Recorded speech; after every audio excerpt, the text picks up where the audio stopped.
오늘 도봉산 이 금강암이라고 하는 절에 와서 아주 훌륭한 좋은 스님들을 모시고 추웠던 겨울도 이제 다 그 자취를 감추고 그야말로 꽃 피고 새 울고 참 모든 만물이 소생하는 좋은 이 봄철을 맞이해 가지고 이름 모를 모든 꽃들이 모두 피어오르고 새싹들이 다 겉에서 보기에는 죽은 것 같이 보였지만은 봄 기운을 맞이하면서 전부 이렇게 앞다퉈서 잎이 피고 대단히 활기 넘치는 이러한 분위기가 아주 온 산천에 완연 이렇게 합니다. 그래서 오늘 우리 여기 주지스님께서 신도님들에게 뭔가 모르게 이렇게 설법 태포를 통해 가지고 오시는 분들에게 좀 이렇게 보시를 하고 싶으니까 참고가 될 수 있는 그런 법문을 해 주십사 해서 오늘 저는 우리 신도님들에게 제일 첫째 우리는 참회하는 마음을 먼저 가져야 된다. 이 참회에 대해서 먼저 설명을 하고 난 후에 왜 이 참회가 필요하냐 하면 훌륭한 법문을 들을 때는 마치 좋은 음식을 담는 것과 같아 가지고 그 죄를 참회하지 아니하면은 모든 공덕을 담을 수가 없다. 그래서 불공을 할 때도 제일 먼저 하는 염불이 정구업지는 수리수리 마수리 수수리 사바하 이렇게 하는데 그 뜻이 뭐냐면 몸과 입과 마음으로 죄를 짓는데 그 중에서도 입으로 짓는 죄가 가장 짓기가 쉽고 또 많이 짓게 된다. 그래서 염불을 하기 전에 첫머리에 정구업지는 수리수리 마수리 수수리 사바하 하는 이런 입으로 지은 죄부터 참회를 먼저 하고 나서부터 일체 모든 불공이 시작이 됩니다. 그래서 더러워진 옷은 빨아 입어야 하고 또한 더러워진 몸은 목욕을 해야 되고 또한 밥상을 차릴 때도 모든 것 순서가 상을 닦고 그릇을 닦고 난 뒤에 그 그릇에다가 좋은 음식을 담는 것이다. 그래서 이 참회를 해야 됩니다. 참회라고 하는 말은 참자는 지금까지의 모든 죄를 뉘우치고 반성하는 뜻이 있고 회자라고 하는 말은 앞으로는 좀 더 착하고 모든 사람들을 위해서 기쁘고 즐겁고 편안하고 고맙고 감사함을 느낄 수 있도록 세상을 그렇게 살아가겠습니다고 하는 맹세하는 뜻이 있는 것입니다. 그래서 참회는 여러 가지가 있지만 크게 나누어 가지고 이참과 사참이라고 하는 것이 있는데 이참이라고 하는 것은 생각으로 잘못했습니다 하면 그건 이참이에요. 그러나 몸으로 허리를 굽히고 무릎을 꿇고 극진하게 예를 올렸을 때에 그것을 사참이라 하기 때문에 그럼 어떻게 하는 것이 진정한 참회냐? 이참과 사참을 함께 하는 것이 참회다. 마음 자세도 공손해야 되겠거니와 또한 그 모습도 공손한 모습으로 인사를 올리는 것이 진정한 참회다. 그래서 참여를 하는 사람은 제일 중요히 명심해야 될 일이 뭐냐면은 제일 첫째, 남을 깔보거나 무시하거나 또한 비방하거나 중상모략하거나 이런 생각을 가지고 있으면은 참회가 진정한 참회가 아니 된다.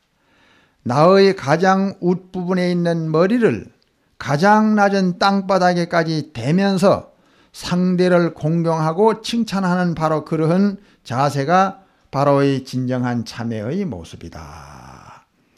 그래서 이 참회를 먼저 하는 이 경문부터 한번 읽을 테니 신도님들은 합장을 같이 해서 참회문을 한번 같이 봉독합시다. 모든 불자들은 합장을 하고 지극한 마음으로 들으라. 내가 이제 모든 부처님의 대계설을 설하고자 하노라. 대중은 조용히 듣고서 스스로 죄가 있거든 마땅히 참회하라. 참회하면 날라 하고 참회하지 아니하면 죄가 더욱 기쁘지리라. 죄가 없는 자는 무견하라. 무견한 연고로 대중이 청정함을 알으리라. 모든 대덕과 우바세 우바임 모든 신도들은 자세히 들으라.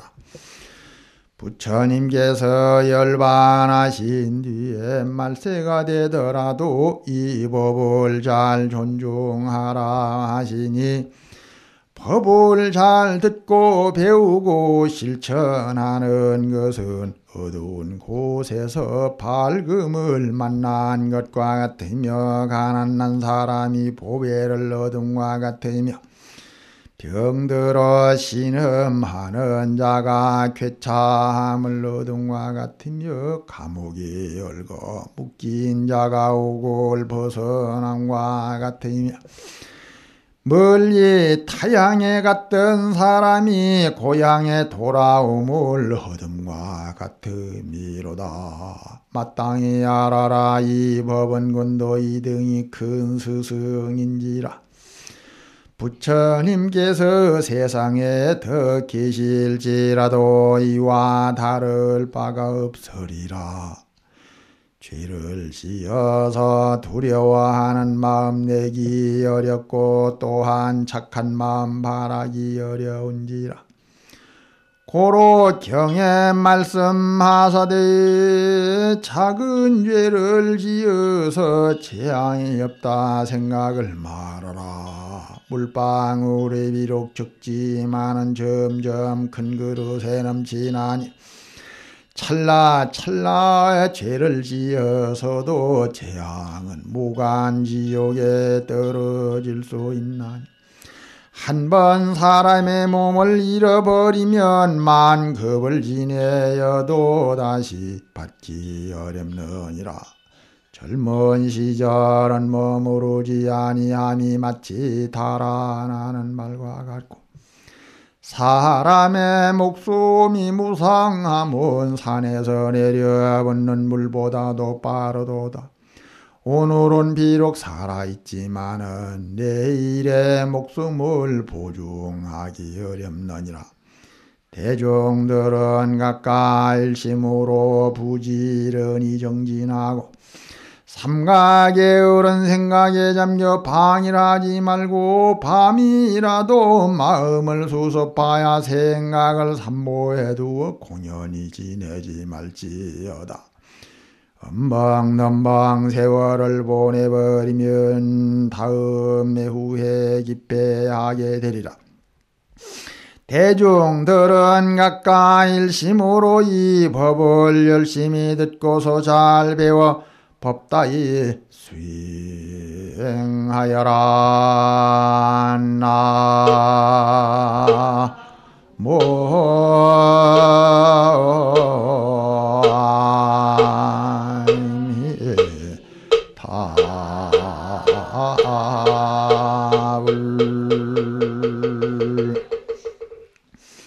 자, 신도님들은 합장들을 하시고 한마디 한마디 따라해 보십시다.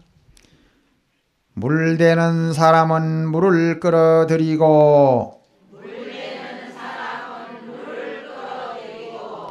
활 만드는 사람은 화살을 곧게 한다. 목수는 나무를 깎아 다듬고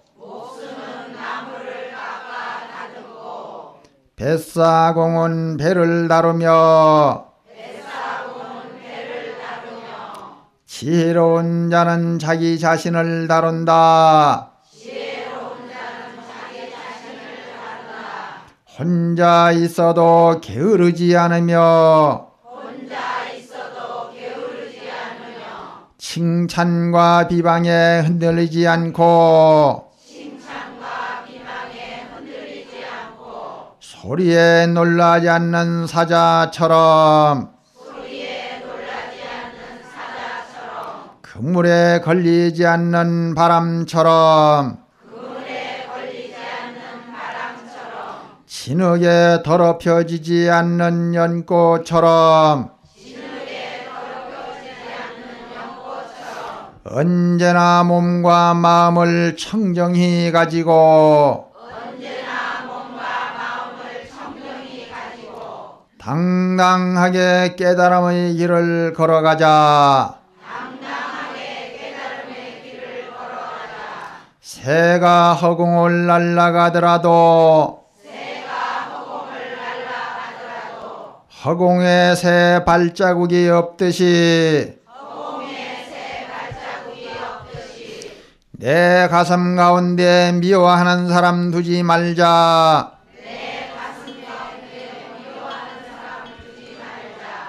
단비가 허공 가득히 내리더라도 접시에는 물이 작게 담기고 큰 호수에 물이 넉넉하나니 마음을 크게 쓰자. 마음을 넓게 쓰자. 마음을 자비롭게 쓰자. 모든 잘못은 내가 찾아 고치고 남의 흉허물을 보지 않으리라. 아무리 더러운 오물이라도 흙으로 덮어주고 묻어주면 훌륭한 걸음을 만들어내듯이 잘못한 사람을 덮어주고 묻어주고 이해하고 용서하면 훌륭한 복덕이 만들어지느니라. 합장 내리십시오. 우리가 이 세상을 살아가는 데는 잘 살다가 잘 가야 되는데 어떻게 사는 것이 잘 살다가 잘 가는 것인가? 우리가 한번 생각해 볼 일입니다. 잘 살아야 되지 않겠어요? 이왕 이렇게 사는 거. 어떻게 사는 것이 잘 사는 길인가? 여러 가지 답이 나올 수가 있지만 우리는 장사를 하더라도 적자를 보면 안 돼요. 흑자를 봐야지. 적자를 보면 그 장사 잘못한 거거든요. 그러면 인생을 살더라도 흑자 인생을 살아야지 적자 인생을 살면 안 되는 것입니다. 그래서 부처님 8만 대장경 가운데 나타난 적자 인생 살지 않고 흑자 인생 사는 그 방법을 말씀해 주셨는데 뭐라고 말씀해 주셨느냐? 이제 이걸 잘 명심해서 들어야 돼요. 아무리 높은 빌딩에 넓은 평수를 아파트를 살고 비싼 음식과 비싼 차를 울리고 훌륭한 무슨 높은 벼슬을 따고 처자를 많이 뒀다 하더라도 그것은 영원한 것이 못 된다 이겁니다. 아무리 많은 땅과 재산을 가지고 있는다 할지라도 그건 100년도 못 가서 그건 자기 것이 아니에요. 결국엔 눈 한 번 떡하니 감고 이 세상을 마감할 때 되면은 그런 띠끌과 다름이 없다.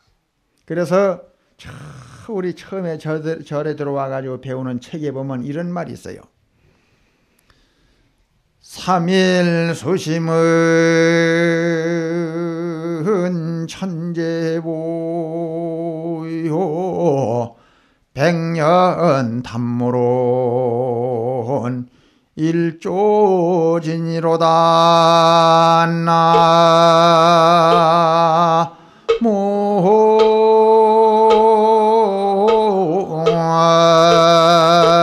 나무함이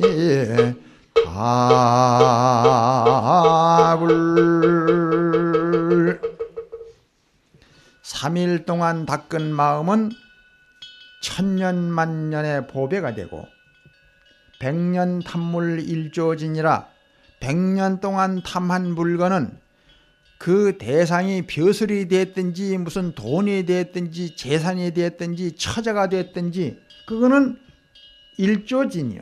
하루아침에 띠끌고 갔다 말입니다. 물론 염라 대왕은 마패 가진 사람을 두려워하지 아니한다. 많은 돈을 가지고 죽었다 하더라도 그 염라대왕한테 가서는 그 돈이 소용이 없는 돈이고 권력도 염라대왕 앞에 가서는 아무 무용지물이다. 그런데 우리가 이제 흑자 인생을 살라 그러면 현재 우리가 지금 태어나서 이렇게 살아가는 모습이 고통은 얼마나 되며 기쁨은 얼마나 되며 어떤 즐거움을 누리고 사느냐 이제 이것이 문제인데 이 원인이 어디서 왔느냐 하면은 전생에 닦은 만큼 온 거예요. 이걸 잘 알아야 돼요. 부모의 탓도 아니고 친구의 탓도 아니고 남편의 탓도 아니고 그 어느 자식의 탓도 아닙니다. 예. 자기가 닦은 것만큼 지금 현재 이렇게 누리고 사는 겁니다. 더 이상도 아니고 더 이하도 아닌 겁니다. 정확하게 아주 도둑질을 당한 사람은 도둑질을 당할 수밖에 없는 업을 전생에 지어서 도둑질을 당한 것이지 업이 안 지어놨으면 당할 일이 없는 겁니다. 물에 빠져 죽는 사람이라든지 혹은 불에 타져 죽는 사람이라든지 중간에 살다가 뭐 잘못돼가지고 약을 먹고 죽는 사람들이라든지 어떤 강도한테 칼을 찔러서 죽는 사람이 이 전부 다가 하나하나가 좋은 남편을 만나는 것, 좋지 못한 남편을 만나는 것, 자식들 때문에 속이 상해가지고 오히려 집안이 망하는 것, 이게 전부 하나하나가 전생에 우리가 그렇게 만날 수밖에 없는 불가분의 인연을 맺어놔서 그래 만나는 겁니다. 그래서 어떤 사람은 태어날 때부터 부유한 집안에 태어나가지고 한평생 고생을 모르고 살아요. 태어날 때부터. 근데 어떤 사람은 태어날 때부터 다리 밑에 거지 아들로 혹은 딸로 태어나가지고 평생을 고생을 합니다. 늘 춥고 배고프고 그냥. 그래가지고 한평생 무슨 비행기 한번 못 타보고 자가용 한번 못 타보고 털 찢어지게 가난해가지고 뭐 그래 하는 사람들.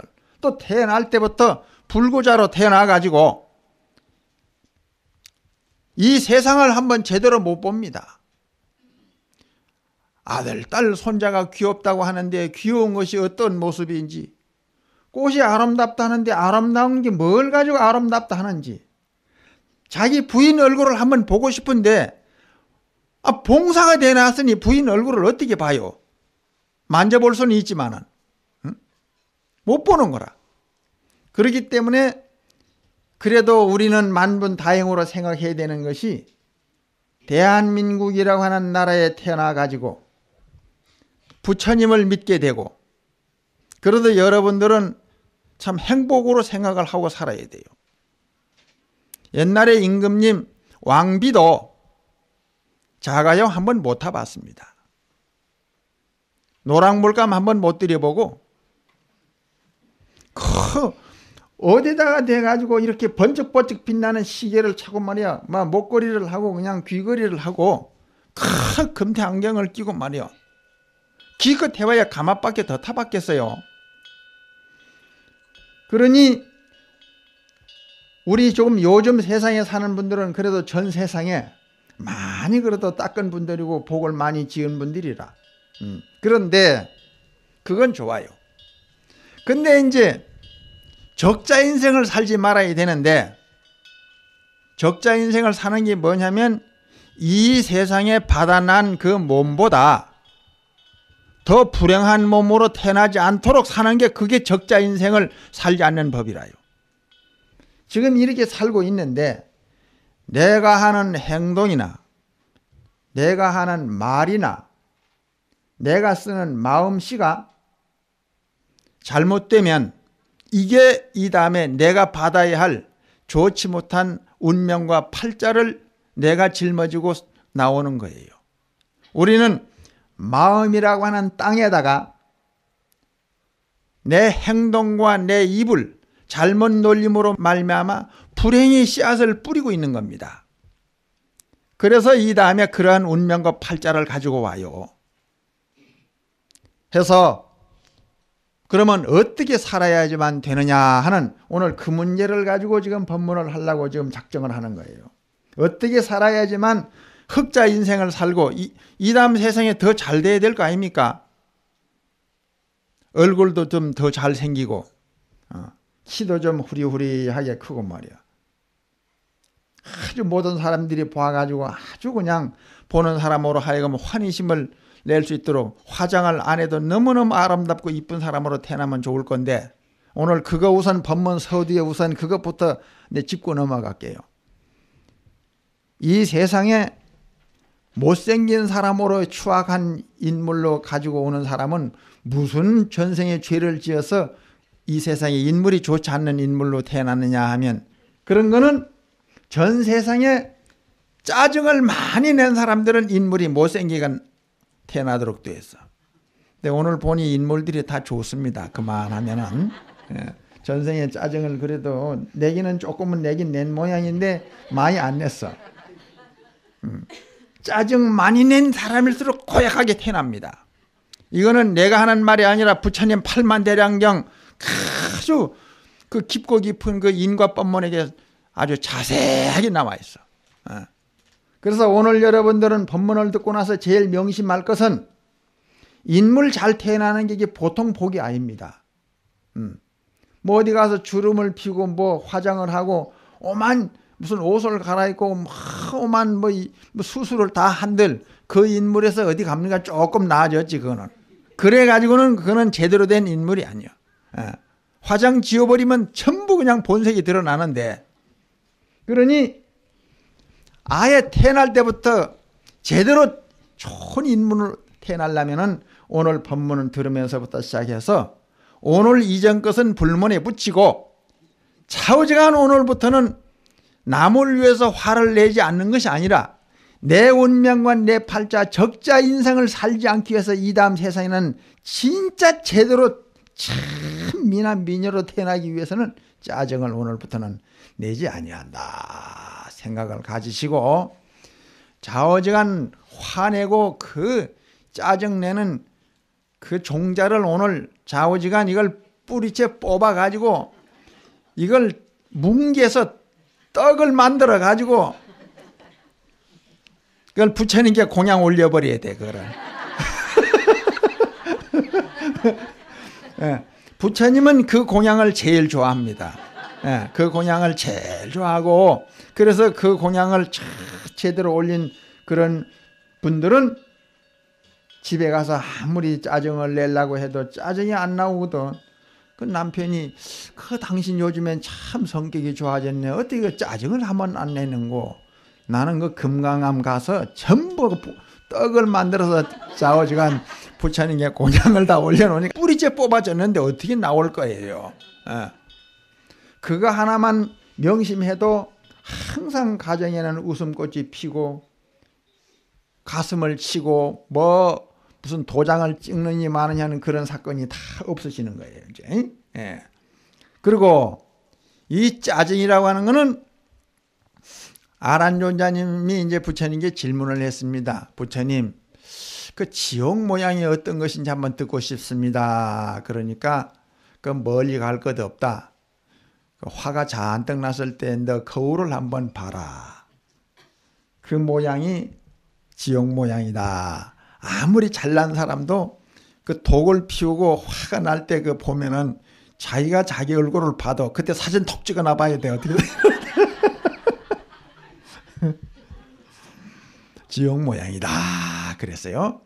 그래서 여기 아까 그 따라 읽은 개송 가운데 그 중요한 부분이 나와요.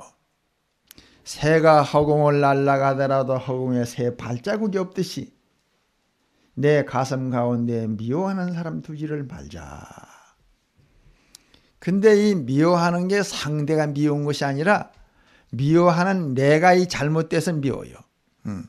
내가 옛날에 그 전부 나도 이제 살아봤는데 사람을 밉게 생각하니까 사사건건이 미워요. 밉게 생각하니까. 내 제주도 약천사라고 하는 자리에 살 때 나야 할 만한 할머니가 고향주를 하고 있었는데 이 양반이 그 밥상 들어오면 자기하고 나하고 둘이 사니까 노크를 그렇게 크게 안 해도 되는데 탕탕! 책 보다가 깜짝이야 놀래가지고 그전에는 미운 생각을 안 먹었는데 그 탕탕 하는 바람에 깜짝 놀래놓으니까 고약한 게 말이야. 어떻게 탕탕해가지고 화가 난 놈이 이렇게 나를 놀래. 그래. 그때부터 미운 생각이 나. 그전에는 미운 게 없었는데 미운 생각 나니까 그때부터 사사건건이 미운 거라. 비 오는 날 그때 휴지를 가지고 화장실로 내다 튀는데 속으로 생각하기를 아이고 참 얼마나 퍼먹어가지고 비 오는 날 저겠네. 화장실을 가지고 내다 튀는 거 싶어. 남이사 화장실을 가지고 내다 튀나 말거나 신경 쓸 거 없는데 미우니까 그것도 가는 것도 미운 거야. 그 다음에 또 들어올 때마다 내가 보시오. 그 노크를 좀 안 해도 돼. 그리고 하려면 좀 살짝 해야지. 탕탕. 그러면 안 돼요. 그러니까 제주도 말로 알았수다. 듣기가 싫다 이 말이야. 그것도 지도. 그 다음에 또 탕탕. 이러놓으니까 그 다음부터는 사상까지 미워가지고 그래가지고 그때부터 계속 하는 길마다 하는 것마다 전부 막 미운 거라. 그래 내 가만히 종치면서 생각을 했어. 종치면서 생각을 하기를 새가 허공을 날아가더라도 발자국 없듯이 남 가슴 가운데 미워하는 생각 두지 말라 했는데 왜 내가 둘이 살면서 미워하는 생각을 들고. 근데 그 보살도 좌우지간 좀 성격이 좀 있기는 있어. 그 나이 많은 그 노장님 그 중된지가 별로 많이 안 된 노장님하고 둘이 이제 그 사는데 그 둘이니까 내가 이제 볼일 보러 왔다 가니까 그 노장이 부엌에서 밥을 하고 있는 거라 그래서 왜 고향주가 계시는데 밥을 하고 있어요? 나 전혀 해준 밥 안 먹어요. 이거 둘이 사는데 따로 밥을 해 먹어 글쎄 거기서 노장은 또 이제 그 보살님 보고 보살님 밥해 가지고 좀 같이 좀 자시지 어째서 따로 둘이 살면서 밥을 해. 나 저 하루방 밥 못 해주구다. 제주도 말로 이거 스님이라도 하지도 않은 거. 저 하루방은 할배를 하루방이라 하거든. 밥 못 해주거든. 그러니까 누가 잘했든지 못했든지 간에 피차 간에 그걸 가지고 탓하는 고향주나 그걸 가지고 또 그 둘이 있으면서 또 어떻게 행동할 밉보인 스님이나 간에 중허물을 덮어주고 묻어주고 용서하고 모든 집안의 좋은 일을 남에게 일러줄지언정 그렇게 좋지 못해 놓으니까 서로가 둘이 있으면서도 안 맞아요.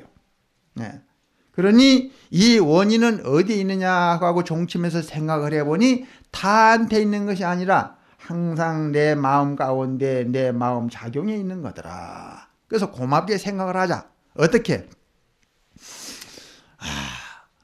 너 마음에 그렇게 참 구구절절히 마음에 맞게 사는 사람, 그런 사람 같으면 어떻게 이런 데 와서 밥을 하고 고향주를 하고 살겠노? 그래도 그 나이에 와가지고 정성껏 밥 해주는 것을 고맙게 생각하고 미워하는 생각을 그만두자 하고, 그래 고맙게 생각하자, 미워하는 생각 그만두자. 그때부터는 수건 짠맨 것도 폭도처럼 안 보이고 좋게 보이더란 말이야. 모든 것은 마음먹기에 달렸다 하는 겁니다. 또 한번 합장을 하십시오.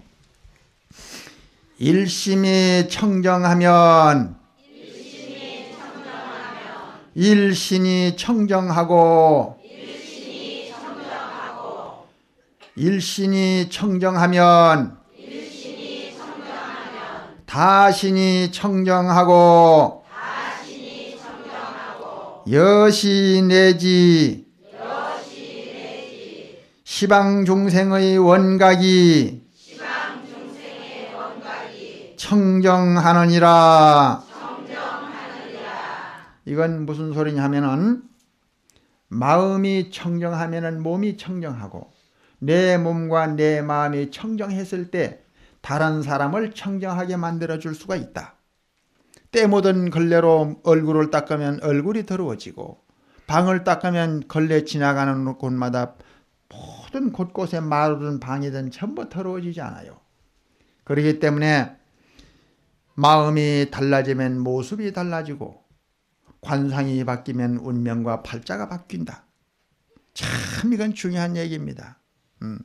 내 마음 따라서, 마음이라고 하는 것은 자동차 운전하는 사람과 같아서 이 핸들 방향 돌려지는 대로 방향을 바꾸도록 되어 있다. 내 마음을 어떻게 쓸 것인가? 나는 어떻게 살다 가야 될 것인가? 사람은 이름을 남기고 짐승은 가죽을 남긴다고 하는데 어디다가 어떻게 이름을 남길 것인가? 이 중요한 얘기입니다. 만에 한영원 근스님께서 양산 통도사회를 가셨는데, 그 통도사 주지스님이 만에 한영원 스님께, 큰 스님 이렇게 다녀가시기가 쉽지 아니한데, 큰 스님께서는 문학가이자 정치인이죠. 정치인이자가 사상가이시고 독립운동가이시고 정말 스님으로서 너무너무나 이 시대에 보물적인 국보적인 존재니, 만에 한용원하고 큼직하게 붓을 하나 써주십시오. 왜? 큰 스님 써주신다면 그 이름을 저 넓은 바위돌에다가 새겨가지고 영원히 기념으로 삼겠습니다. 이렇게 말씀을 올리니까 만에 한용원 큰 스님께서 통도사 주지 스님께 말씀드리기를, 어찌하여 스님은 내 소중한 이름을 아무 죄도 없는 저 대자연의 바위돌에다가 파서 새겨가지고 오고 가는 사람의 입에 오르내게 할까 보냐. 사람이 이름을 새긴다면은 3천만 민족의 가슴과 머릿속에 내 이름을 새기고 싶다 그랬어요. 내가 만나는 사람의 가슴 속에 어떤 이미지로 새겨졌느냐, 나는 남편으로서 아내에게 어떤 이미지를 남편의 가슴과 머릿속에 새겨졌을까, 나는 한 가정의 아내로서 내 아들한테 새겨진 이미지가 어떤 이미지를 새겨졌으며, 친구에게는, 남편에게는, 시부모에게는 내 이미지가 어떤 이미지로 새겨졌을까. 그 이미지를 좋은 이미지로 새겨질 수 있도록 우리가 사는 것이, 바로 이것이 흑자 인생을 살아가는 겁니다. 이 세상을 잘 사는 사람은 이 다음 세상에도 잘 살도록 되어 있어요. 그래서 아까 화를 많이 내고 짜증을 많이 내고 불평불만을 많이 하고 시기 질투를 많이 하고 중상모략 많이 하는 사람들은 인물이 첫째 못생긴 사람으로 태어난다. 근데 이제 키가 작은 사람들은 어떤 사람들이냐? 남을 깔본 사람들이 키가 작게 태어난다 그래서. 그러니 이 세상의 모든 우리가 하는 말이나 행동이나 마음씨는 내가 이 다음 세상에 태어나서 받아야 하는 운명과 팔자를 지금 내가 스스로 조각하고 그리고 있다. 이렇게 보면 제일 정확한 겁니다. 이 다음 내가 받아날 수 있는 어떤 행복과 불행의 시와 모든 그 결과를 내가 지금 하는 행동과 내가 하는 말과 내가 하는 마음씨가 바로 이 다음 세상에 내가 받아날 수밖에 없는 그러한 인과의 법칙에 의해 가지고 씨를 뿌리고 있다. 조각을 하고 있다. 그림을 그리고 있다. 화가가 하나하나 그림 그리게 되면은 집을 그린 사람 집이 완성되고 인물을 그린 사람 인물 완성되듯이 우리가 하는 모든 것들이 전부 내 운명과 팔자를 지금 그리고 있다. 적자 인생을 그리고 있는가 흑자 인생을 그리고 있는가. 그래서 옛날 큰 스님 법문에도 지옥고가 불시고라 가사하에 실인신이 극시곤이라. 우리 스님들한테 하는 법문인데 지옥에 가는 것이 슬프고 괴로운 것이 아니라 가사하에 실인신이 극시곤이라. 이 가사장삼을 입었다면 대단히 이건 많이 올라온 건데 조금만 더 하면 견성성불하는 위치까지 오늘 갈 건데 그 가사장삼까지 입어가지고 어느 정도 도인이 될 지경까지 다 왔는데 가사하에 실인신이라 가사옷 입고 난 연후에 잘못 살아가지고 실인신 사람 몸을 잃어버린단 말이에요. 지옥에 떨어진다든지 악위에 떨어진다든지 축생에 떨어진다든지 그게 극시곤이라 그게 슬프고 그게 괴로운 일이다고 하는 그런 법문이 있는 겁니다. 오늘 제가 여기에 그 이야기를 돕기 위해 가지고 제가 이야기를 한마디 하겠습니다. 처음에 반복해서 읽을 때 아무리 더러운 오물이라도 흙으로 덮어주고 묻어주면 훌륭한 걸음을 만들어내듯이 잘못한 사람을 덮어주고 묻어주면 훌륭한 복덕이 만들어진다. 다른 거는 오늘 잊어버리더라도 요 이야기를 잊어버리면 안 됩니다. 분명하죠? 예. 아무리 더러운 오물이라도 흙으로 덮어주고 묻어주면 그 더러운 대소변이 대단히 좋은 걸음이 돼요. 나는 주로 이 제주도를 많이 왕래하기 때문에 제주도의 밀감을 제가 관리를 좀 해봤는데 이 걸음을 먹어서 대소변을 갖다가 거다가 밀감나무를 심을 때 밑에다가 걸음 이런 걸 똥오줌을 좀 이렇게 섞어서 밀감나무를 심어준 거하고 그냥 심어준 거하고는 10배 차이가 나요. 열매도 잘 달리고 크기도 빨리 크는데 걸음을 안 주고 심은 나무는요 계속 병충해만 들고 나중에는 걸음이 모자라면 죽어버리는 걸 봤어. 예.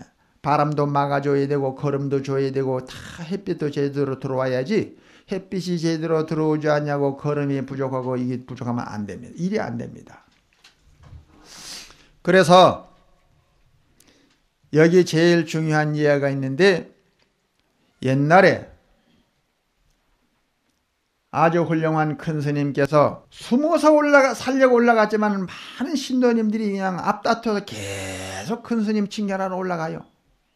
그러니 오히려 조용하게 살려고 했지만은 신도들이 많이 오는 것을 막을 수가 없지 않습니까?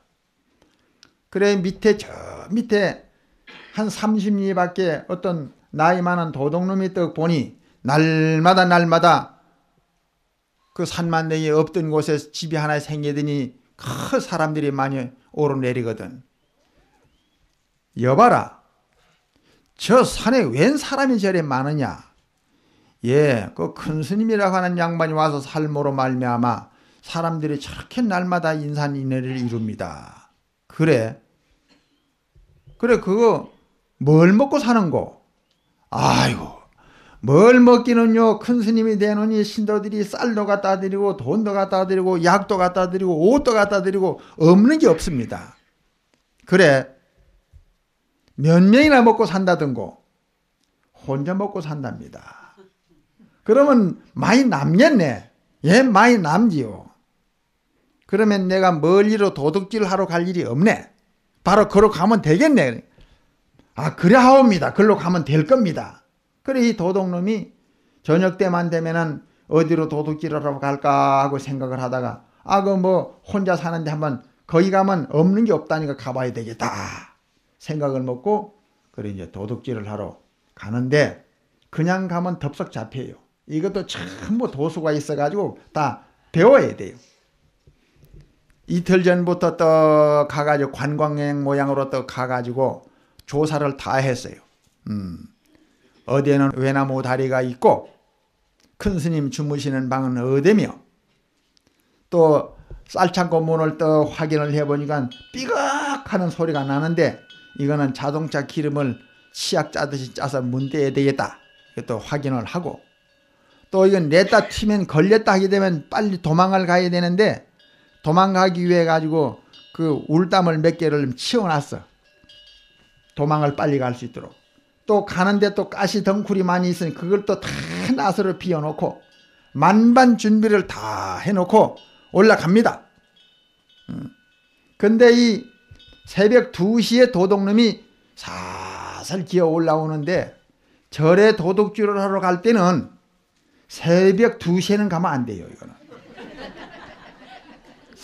그 왜 안 되느냐 하면 우리 스님들이 한평생 수행을 하면서 3시 되면은 도량석 치고 돌고 염불하고 기도하고 다 하기 때문에 3시 되면은 정확하게 잠이 초롱초롱 깨가지고 책을 보든 참선을 하든 그때 되면 너무 정신이 맑을 때인데 이 도둑놈이 지 생각만 했지 사찰에 있는 큰 스님 생각 그걸 지는 모르는 거야.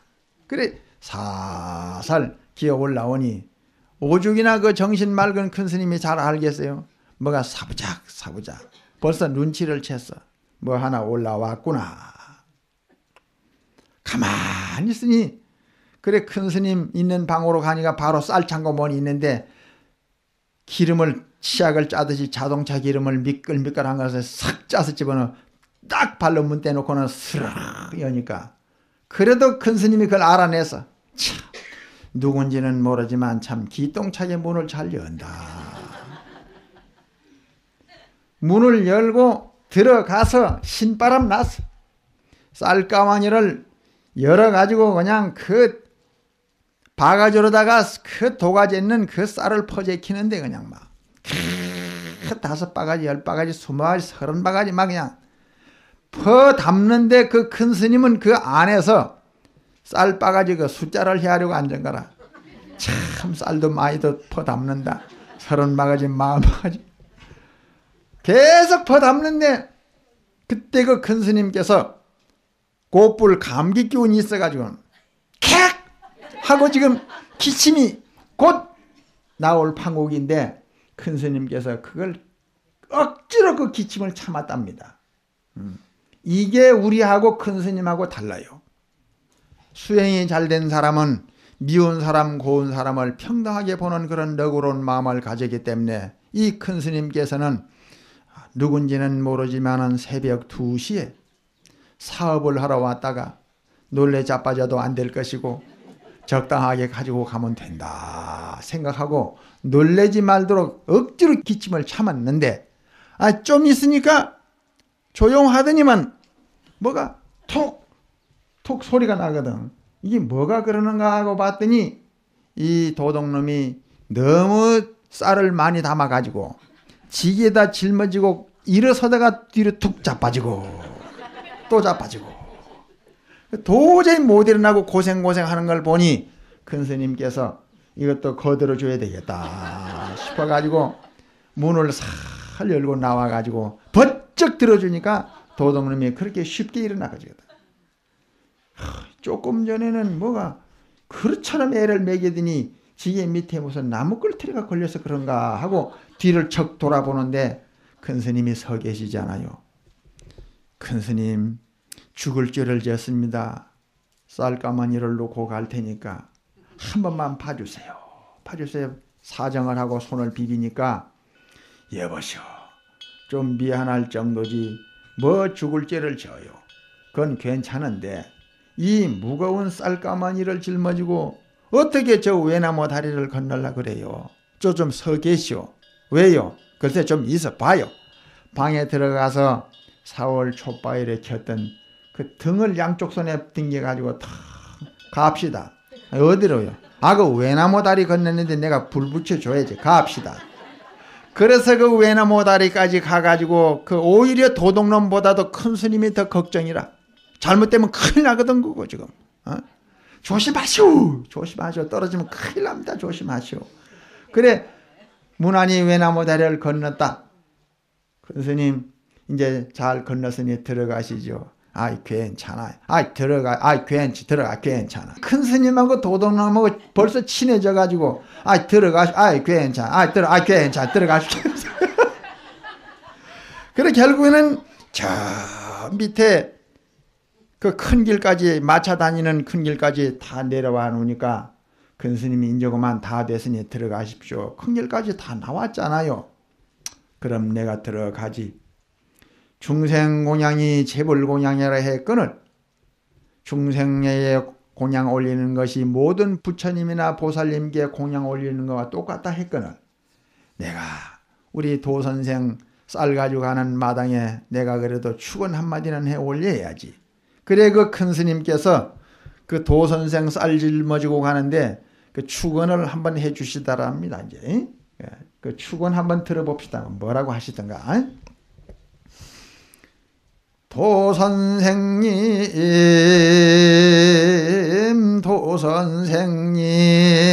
도선생님 이 쌀 가마니 가지고 가서 재수 있고 건강하고 쌀 떨어지거들랑 새벽 2시에 오지 말고 낮에 오시고 쌀 다 잡수고 나거들랑 착한 사람 되소. 다른 데서는 박수 치던데